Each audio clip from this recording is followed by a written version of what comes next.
Hello साथियों, नमस्कार। आपका स्वागत है डीएनएक्स एग्ज़ाम वॉरियर्स में। आज यूपी पुलिस भर्ती जीएस प्रैक्टिस सेट 31वां है। इससे पहले हम 30 प्रैक्टिस सेट पूरे कंप्लीट कर चुके हैं यूपी पुलिस के लिए स्पेशली। तो अगर आप उनसे नहीं जुड़े हो तो इसको कंप्लीट करने के साथ साथ आप उनको भी कंप्लीट कीजिए, क्योंकि ये आपकी तैयारी को एक नई दिशा की ओर ले जाएंगे। ये प्रैक्टिस सेट में पूरे 38 क्वेश्चंस लाते हैं, जैसा कि आपके पेपर में हूबहू आएगा। तो आपको ना ज़्यादा टाइम का व्यस्त करते हुए, ना ज़्यादा टाइम को ख़त्म करते हुए आपकी क्लास को शुरू करते हैं। उससे पहले हम आपको एक सूचना देते हैं कि 3 बजे वाली नवीन शर्मा की जो class fast quick and fast division की होती है, तो उससे भी आप जुड़ना ना भूलें। और इन सभी क्लासेस की जो पीडीएफ है वो मेरे Telegram channel DNF exam work पर अपलोडेड हो जाती है, तो आप वहाँ से डाउनलोड कर सकते हैं। तो बिना किसी देरी के शुरू करते हैं। आज की क्लास का पहला क्वेश्चन है कि जैन धर्म के त्रिरत्न दिए जाते हैं, उन्हें निर्णय का मार्ग कहा जाता है। वे कौन कौन से 3 त्रिरत्न हैं? सही विश्वास, सही ज्ञान और सही आचरण। ये 3 उनके त्रिरत्न थे। पहले तीर्थंकर कौन थे? तो पहले तीर्थंकर थे ऋषभ। और इनका प्रतीक चिन्ह की बात की जाए तो वृषभ, यानी कि जो बैल होता है उसे वृषभ कहते हैं। 24वें तीर्थंकर महावीर स्वामी को 24वें तीर्थंकर या अंतिम तीर्थंकर या जैन धर्म का वास्तविक संस्थापक इन्हें कहा जाता है। और इनका प्रत्येक चिन्ह है क्या? सिंह। और इन्होंने ही क्या ब्रह्मचर्य को दिया है। अब आगे देखते हैं कि इसके पहले 23वें तीर्थंकर कौन थे? तो पार्श्वनाथ थे। इन्होंने कई 4 शिक्षाएं दी। और 5वीं शिक्षा ब्रह्मचर्य किसने दी? 5वीं शिक्षा ब्रह्मचर्य दी महावीर स्वामी ने। किसने? महावीर स्वामी ने। अब जैन धर्म के उपदेश किसमें? तो अष्टमागधी भाषा में दिए गए। लेकिन जैन धर्म की अगर भाषा पूछे तो यह प्राकृतक भाषा है इनकी। दूसरा क्वेश्चन है, नालंदा प्राचीन शिक्षण संस्थान एवं मठ एक केंद्र कब नष्ट किया गया? तो ये 1200 ईस्वी में। किसके द्वारा? आगे देखते हैं। ये आप कमेंट बॉक्स में बताइए 1200 में कौन था? तो 1200 में कौन था? वंश मगध पर कौन सा वंश मगध पर चल रहा था? तो नालंदा विश्वविद्यालय की स्थापना किसने की? तो कुमार गुप्त ने की। तीसरा क्वेश्चन है कि भारत के भीतर और बाहर दोनों की ओर क्रांतिकारी की सक्रिय भूमिका निभाने वाले एकमात्र भारतीय राजकुमार कौन थे? तो राजा महेंद्र प्रताप थे। इन्हें पीटर वीर प्रताप भी कहा जाता है। और हाथरस रियासत यूपी से ये थे। और आगे देखते हैं, अगर अफ़गानिस्तान में 1915 में अस्थायी सरकार की घोषणा की। किसकी? अस्थायी सरकार की घोषणा की। नाना साहब को किस नाम, मूल नाम से क्या धोनू पंत के नाम से जानते थे। आज की क्लास का चौथा क्वेश्चन है, महात्मा गांधी भाप से चलने वाले जहाज एसएस सफारी द्वारा। पहला क्वेश्चन पूछता है कि महात्मा गांधी किससे दक्षिण अफ्रीका गए थे? तो एसएस सफारी से। और कहाँ पहुँचे थे? डरबन पहुँचे थे। ये वापस कब आए? तो 9 जनवरी 1915 को ये वापस आए। और 9 जनवरी को हम क्या भारतीय प्रवासी दिवस मनाते हैं। केसरी हिंद की उपाधि इन्हें 1915 में मिली, लेकिन 1919 में लौटा दी। क्यों? जलियांवाला बाग हत्याकांड के कारण लौटा दी। अगर हम बात करें इंडियन नेशनल कांग्रेस की अध्यक्ष कब बने? तो 1924 में ये अध्यक्ष बने। हरिजन संघ की स्थापना इन्होंने कब की? तो 1932 में हरिजन संघ की स्थापना की। टेक्सटॉल आश्रम जो कि दक्षिण अफ्रीका में इन्होंने स्थापित किया, कब किया था? तो 1910 में किया था। साबरमती आश्रम कब? तो 1917 में किया था। और सेवाग्राम आदर्श तो इन्हें कब चलाई थी? तो ये 1936 में चलाई थी। 5वां क्वेश्चन है, मुस्लिम लीग लाहौर सत्र में पाकिस्तान की मांग देश में की गई थी। कब की गई थी? तो 1940 में की गई थी। और पाकिस्तान शब्द किसने गढ़ा? तो रहमत अली ने गढ़ा। कब? 1933 में। पाक का पहला गवर्नर जनरल तो जिन्ना बना था, लेकिन पाक का पहला पीएम लियाकत अली बने थे।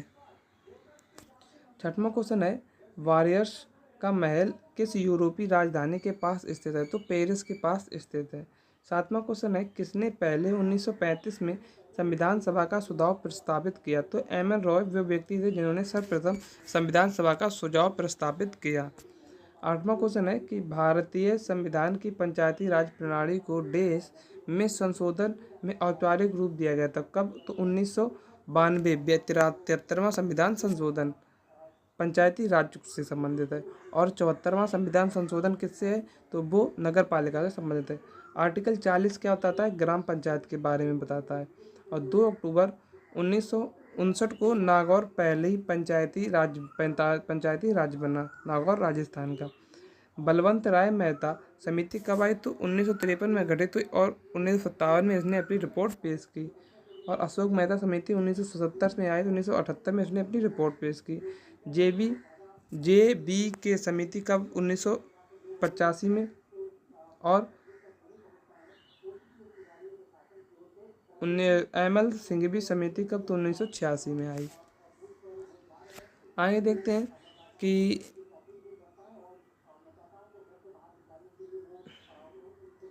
इस क्वेश्चन को एक बार चेक कर लेना। जे के बी समिति कब आई? ये हम कमेंट बॉक्स में इसको हम पिन करवा देंगे। इस पर मुझे कुछ डाउट लग रहा है। 1989 में 61वें संविधान संशोधन में आयु 21 से 18 करी गई। कब? 61वें संविधान के द्वारा। और 1975 में 36वें संविधान संशोधन के द्वारा सिक्किम को भारत में राज्य का दर्जा मिला। और 35वें संविधान भारत का यूटी बना था सिक्किम। 9वां क्वेश्चन है कि भारतीय संविधान के किस आर्टिकल में चुनाव का उल्लेख है? तो आर्टिकल 324 किससे? चुनाव आयोग से संबंधित है।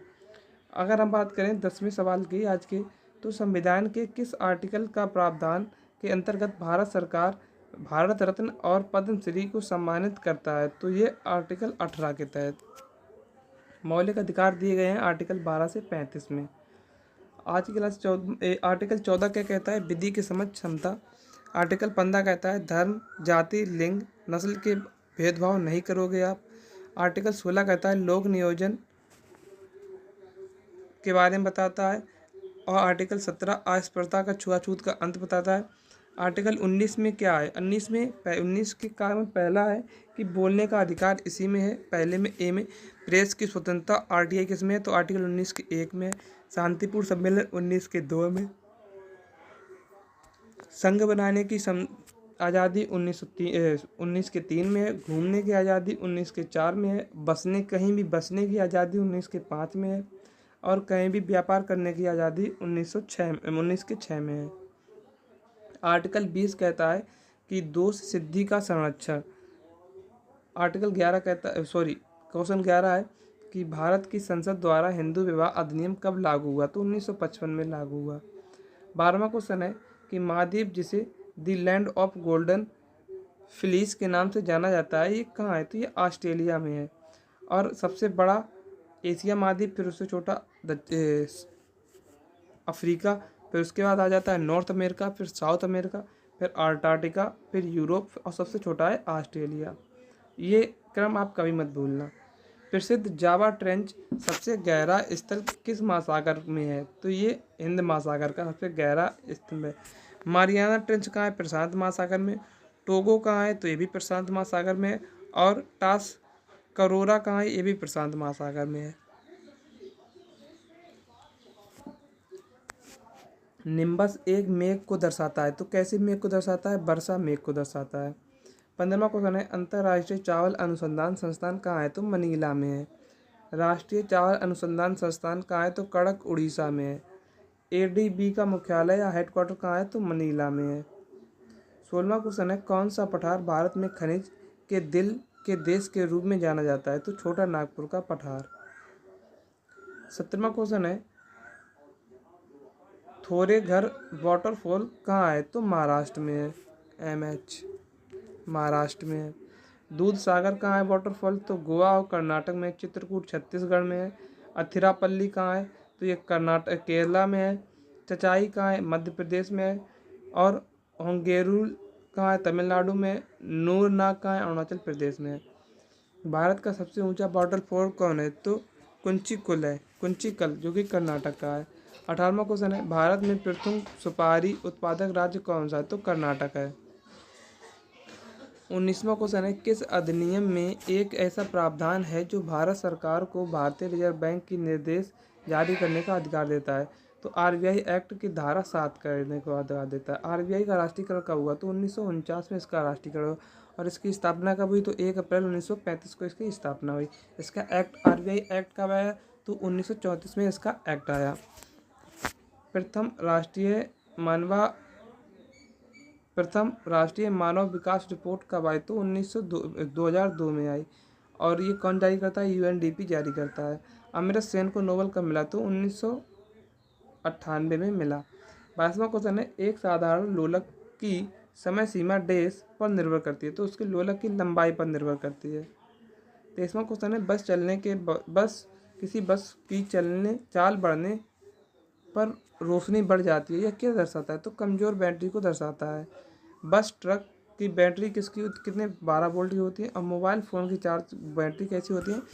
3.5 वोल्ट की होती है। ये रिचार्जेबल बैटरी होती है। 24वां क्वेश्चन है, भारत में चकेरी हवाई अड्डा कहाँ है? तो ये कानपुर में है। 15वां क्वेश्चन है, केले माइन देश का अयस्क है? किसका? तो जस्ते का अयस्क है। क्यूपराइट या कॉपर ग्लास किसका है? तो कॉपर पायराइड यानी कि तांबा का अयस्क है। एप्सम सॉल्ट या डोलोमाइट किसका है? तो मैग्नीशियम का अयस्क है। कैसिटोराइट किसका है? तो टीन का अयस्क है। 26वां क्वेश्चन है, भ्रूण के किस चरण में शरीर के सभी अंगों को पहचाना जा सकता है? तो फीटस, लगभग 3 महीने के बाद।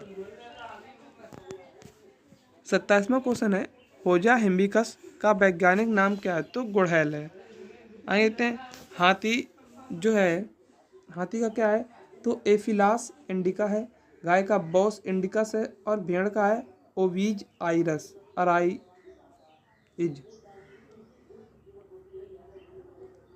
28वां क्वेश्चन है, विंडो 10 को पहले एक पूर्वावलोकन के रूप में किस दिन जारी किया गया था? 1 अक्टूबर 2014 को जारी किया गया था। विंडो 8 को 2012 में, विंडो 7 को 2009 में, विंडो विस्टा को 2007 में, और विंडो एक्सपी को 2005 में, और विंडो एमई को 2000 में लॉन्च किया गया था। 29वां क्वेश्चन है, मोहिनी अट्टम नृत्य किस राज्य से संबंधित है? तो मोहिनी अट्टम का संबंध केरल से है। मोहिनी अट्टम और कथकली कहाँ के? केरल के राष्ट्रीय नृत्य हैं। 23वां क्वेश्चन है, माई ट्रुथ नामक पुस्तक के लेखक कौन है? तो इंदिरा गांधी है माई ट्रुथ पुस्तक के लेखक। खुशवंत सिंह की कभी मत भूलना पाकिस्तान मेल जन्नत किसकी? खुशवंत सिंह की। किरण देसाई की क्रिएटिंग लीडरशिप और व्हाट वेंट रॉन्ग किसके? तो किरण देसाई के। नरेंद्र मोदी की एग्जाम वॉरियर कभी मत भूलना, मोस्ट इंपॉर्टेंट बुक है। 31वां क्वेश्चन है, वर्ष 1913 से 2011 की अवधि के बीच कितने भारतीयों को नोबेल मिला? तो 9 भारतीयों को मिला। 32वां क्वेश्चन है, लाल बहादुर शास्त्री स्टेडियम कहाँ स्थित है? ये हैदराबाद में स्थित है। 33वां क्वेश्चन है, यूपी के किस नगर को नाथ नगर के नाम से जाना जाता है? तो गोरखपुर में नाथ संप्रदाय वास करता है, इसलिए नाथ नगर के नाम से जाना जाता है, नाथ नगर। 34वां क्वेश्चन है, यूपी के किस शहर को सुहाग नगरी के नाम से जाना जाता है? फिरोजाबाद। कांच की चूड़ियों के लिए प्रसिद्ध है फिरोजाबाद, सुहाग नगरी कहा जाता है इसे। आनंद भवन कहाँ स्थित है? तो प्रयागराज में स्थित है। और अकबर का किला और खुसरो का महल भी कहाँ है? तो प्रयागराज में है। 36वां क्वेश्चन है, हाल ही में सुविधा पोर्टल किसके द्वारा लॉन्च किया गया? तो चुनाव आयोग के द्वारा लॉन्च किया गया। 37वां क्वेश्चन है, हाल ही में 18 दिवसीय गणगौर त्यौहार कहाँ मनाया जाता है? तो राजस्थान में मनाया गया। आज का 38वां और लास्ट क्वेश्चन है कि हाल ही में WOW अंतर्राष्ट्रीय साहित्य पुरस्कार से किसे सम्मानित किया गया? तो ममता सागर को सम्मानित किया गया। तो हमारे 38 क्वेश्चन जो थे जीएस का प्रैक्टिस सेट वो यहीं पर समाप्त होता हुआ। और इसकी PDF चाहिए तो मेरे Telegram channel DNX exam warriors को ज्वाइन करिए। वहीं पर क्लास अपलोड होने के बाद PDF भी मिल जाती है। तो बिना किसी देरी के हम इस क्लास को यहीं पर विराम देते हैं। मिलते हैं कल एक नेक्स्ट वीडियो में। जय हिंद, जय भारत।